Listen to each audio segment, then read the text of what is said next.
पिया मधुबन में बाग लगाया, मधुर फल खाने के हो।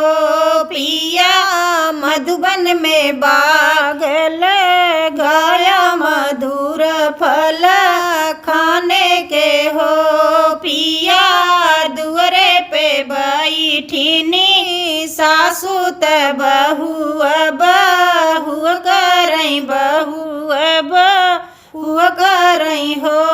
बहू कवन कवन फल खायू, होरिल बड़ा सुंदर, होरिल बड़ा सुंदर हो।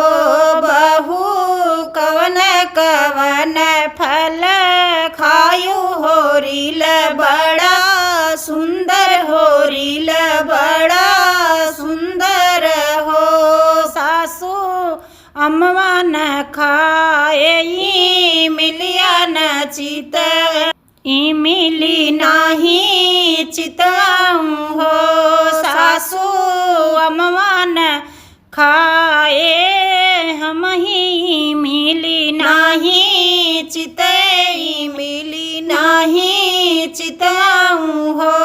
सासू फोरी फोरी खाए नारी, यरवा होरिल बड़ा सुंदर, होरिल बड़ा सुंदर हो। पिया मधुबन में बाग लगाया, मधुर फल खाने, मधुर फल खाने के हो। पिया मधुबन में बाग लगाया, मधुर फल खाने, मधुर फल खाने के हो। पिया अपनी अटरिया पे जेठनी त छोटी नी छोटी करई, छोटी नी छोटी करई हो। पिया अपनी अटरिया से जेठनी त छोटी नी छोटी करई, छोटी नी छोटी करई हो।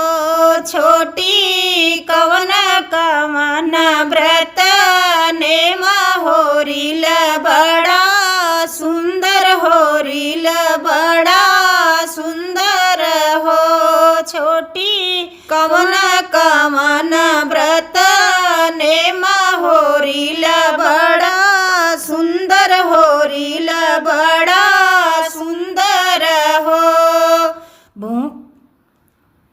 जेठनी भूखी रहे, एकादशिया दूदशिया के पारन, दुअसिया के पारन हो। जेठनी भूखी रहे, एकादशिया दुअसिया के पारन, दुअसिया के पारन हो। जेठनी निति उठी प्रार्थना, हाने होरिल बड़ा सुंदर, होरिल बड़ा सुंदर हो।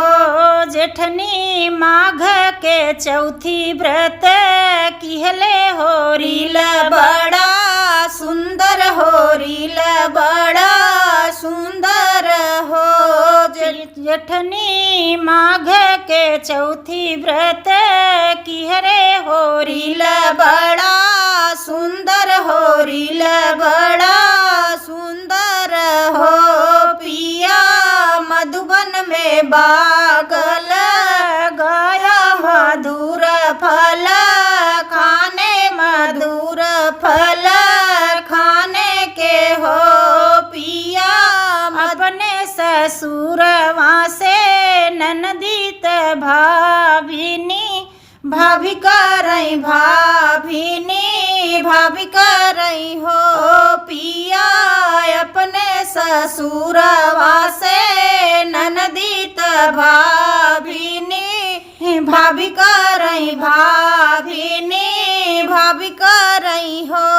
भाभी कौने मर्द वालो भान्यू, होरिल बड़ा सुंदर, होरिल बड़ा सुंदर मर